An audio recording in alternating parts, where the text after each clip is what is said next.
Guys, आज हम explain करने वाले हैं मूवी हैकर। कहानी की शुरुआत में यूक्रेन के परिवार को दिखाया जाता है जो कि नष्ट हो गया है। इनकी माली हालत अच्छी नहीं होती, ना इनके पास जॉब होती है, इसीलिए इन्हें शहर से बाहर रहना पड़ता है। इनका बेटा होता है जिसका नाम एलेक्स है कि उसका कोई भी दोस्त नहीं है, इसीलिए ज्यादातर वक्त वह अपने मॉम के कंप्यूटर के साथ बिताता है, जहां पर वह गेम्स खेलता, अनजान लोगों से इंटरनेट पर बातें करता है। एलेक्स बताता है कि वह बिल गेट्स की तरह बनना चाहता है। इन्होंने दुनिया बदल दी। एलेक्स इंटरनेट पर देखता है, जहां से उसे पता चलता है कि वहां पर ऐसी साइट भी है जहां पर क्लिक करने से पैसे मिलते हैं, और वो उन साइट की वजह से अपनी जिंदगी में पहली बार $140 कमाता है, जिससे वो बहुत खुश होता है। धीरे धीरे वक्त बीतता है और एलेक्स बड़ा होता जाता है। एक शाम को जब एलेक्स घर आता है तो वो देखता है कि उसकी मॉम रो रही है। उसकी मॉम बताती है कि बैंक से उसकी जॉब छूट चुकी है, उनके पास घर की किस्त देने के पैसे नहीं है, अब उन्हें घर से निकाल दिया जाएगा। ये सुनकर वो अपने कमरे में जाता है और बॉक्स लेकर आता है जिसके अंदर बहुत सारे पैसे होते हैं जो उसने पिछले कई सालों में जमा किए होते हैं। वह अपनी मॉम को देता है। उसकी मॉम कहती है कि तुमने चोरी की। एलेक्स कहता है कि नहीं, मैंने कोई गलत काम नहीं किया, ये पैसे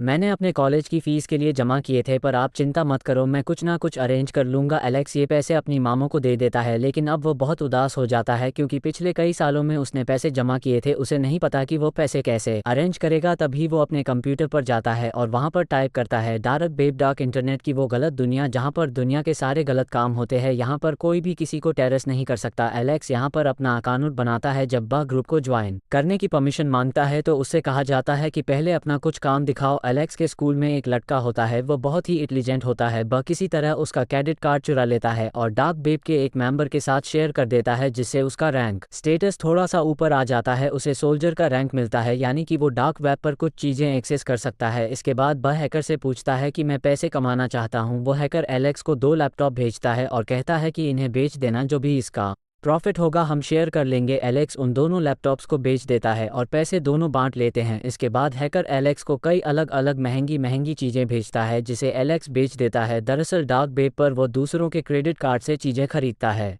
जिन्हें एलेक्स बेचता है, लेकिन एलेक्स जिस शहर में रहता है वह बहुत छोटा शहर है। इतनी महंगी चीज़ों के खरीदार यहाँ पर नहीं मिलते, इसलिए एलेक्स अपने मॉम डैड को कहता है कि वो अपनी पढ़ाई पूरी करने के लिए टोरंटो जा रहा है, और वो टोरंटो शिफ्ट हो जाता है, जहाँ उसकी मुलाकात साई नाम के एक लड़के से होती है। वह उससे कहता है कि जो भी चीज़ तुम बचना चाहते हो मैं 1 मिनट में बेच दूंगा, पर इसका 30% कमीशन मैं लूंगा। एलेक्स मान जाता है और ये दोनों मिलकर काम करना शुरू कर देते हैं। अब एलेक्स छोटे मोटे कामों से बोर हो चुका है, इसीलिए कुछ अच्छा और बड़ा करना चाहता है। वो साई की कहता है कि अगर हमें इन बैंकर्स के क्रेडिट कार्ड की डिटेल्स मिल जाए तो बहुत सारे पैसे कमा सकते हैं। साई कहता है कि इस काम में मैं तुम्हारी मदद कर सकता हूँ। यहाँ शहर में जितने भी उसके दोस्त अलग अलग डिपार्टमेंट में काम करते हैं, वो सबसे ऐसे लोगों की डिटेल्स लेते हैं जो गलत तरीके से पैसा, जिससे एलेक्स और साई बहुत सारे पैसे कमा लेते हैं। इन दोनों को पुलिस पकड़ लेती, लेकिन ये पुलिस वालों को 10 महंगी महंगी घड़ियां देते हैं, जिससे इन्हें छोड़ दिया जाता है। अब एलेक्स उस बैंक से बदला लेना चाहता है जिस बैंक में उसकी मां जॉब करती थी, जहां से उसकी मां को निकाल दिया गया था। वहां पर वो कस्टमर बनकर कर जाता है और जानबूझकर कुछ गिरा देता है और चीज़ों को उठाने के बहाने सीपीयू में पेन ड्राइव लगा देता है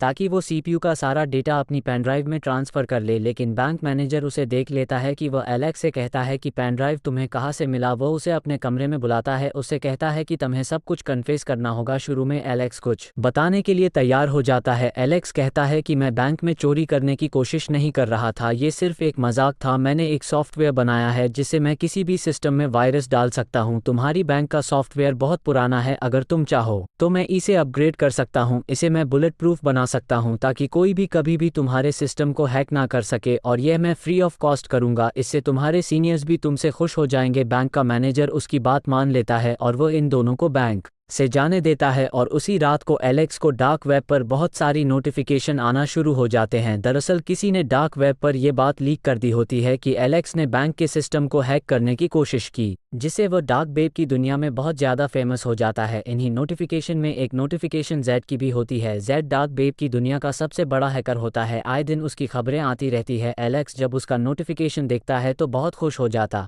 अगली सुबह जब ये उठते तो देखते हैं कि इन्हें एक और लड़की का मैसेज आया होता है, और ये भी डार्क वेब की दुनिया से होता है। इस लड़की का नाम कीरा होता है। एलेक्स कीरा से मिलने जाता है और उसे अपने साथ काम करने के लिए पूछता है। कीरा मान जाती है और अब तीनों के तीनों एक साथ काम करते हैं। किरा के पास एक ऐसी मशीन होती है जिससे वो डुप्लीकेट क्रेडिट कार्ड बना सकती है। वो कई क्रेडिट कार्ड बना लेते हैं जिससे बहुत सारे पैसे कमा लेते, और अब इनके पास पैसे बिटकॉइन में होते हैं। ये एक ऐसी करेंसी जिसके बारे में कोई भी रिकॉर्ड नहीं होता है, यानी कि सरकार चाहकर भी इनकी बैंक डिटेल्स, इनके पैसों के बारे में पता नहीं लगा सकती हैं। इसी तरह से काम करते करते बहुत महंगी महंगी चीज़ें बेचना शुरू करते हैं। यहाँ पर जितने भी क्लाइंट होते हैं किरा के होते हैं, और जब ये क्लाइंट के बारे में पूछते हैं तब किरा बताती है कि मेरे एक अंकल है, वो सब कुछ अरेंज करते हैं। ये अपने हैकिंगों के काम में इतना आगे बढ़ जाते हैं कि इनके पास फरारी भी आ जाती है। किरा ही उस फरारी की डील करती है और अब सभी को उस पर शक होना शुरू हो जाता है। वो कहते हैं कि जब ये सब कुछ खुद अपने अंकल के साथ मिलकर कर सकती है तो इसे हमारी ज़रूरत क्यों है। लेकिन उसकी बात पर एलेक्स ज़्यादा ध्यान नहीं देता। इसके बाद वे एक और बहुत बड़ी डील करते हैं जो किरा ही कर रही होती है। साई उसके पास जाकर क्लाइंट की डिटेल्स पूछता है। इन तीनों के बीच में आर्गुमेंट्स होना शुरू हो जाते हैं। इन्हीं आर्गुमेंट्स के दौरान साई उस क्लाइंट के हाथ लगा देता है और वो सब के सब गन निकाल देते हैं। ये सब गैंगस्टर होते हैं और बात इनके बीच में इतनी ख़राब हो जाती है कि वो गैंगस्टर्स कहते हैं कि आज के बाद यहाँ पर किसी को भी सामान बेचा तो मैं तुम्हें जिंदा नहीं छोड़ूंगा। इसके बाद ये तीनों की तीनों हांगकांग शिफ्ट हो जाते हैं जैसे किरा ने सजेस्ट किया था। किरा हमेशा से हांगकांग आना चाहती थी। हांगकांग आने के बाद ये दोबारा से निकली क्रेडिट कार्ड से जो इन्होंने खुद अपनी मशीन से बनाए, जिनमें असली कार्ड के नंबर होते हैं, उनसे शॉपिंग करना शुरू कर देते हैं। कई बार इन्हें पकड़े जाने के डर से भागना भी पड़ता है। एक रात को ये तीनों की तीनों नाइट क्लब में जाते हैं। यहाँ पर साई की एक लड़की से लड़के की वजह से लड़ाई हो जाती है। इस वजह से साई और एलेक्स को पुलिस पकड़ लेती है, लेकिन किरा अपने अंकल की मदद से अगली सुबह इन दोनों को छुड़ा लेती हैं। और जब किरा और एलेक्स होटल में बैठे होते तभी वहाँ पर साई आता है। वो एक रात पहले की हरकत के लिए माफ़ी मांगता है, साथ उसने यहाँ पर बहुत सारी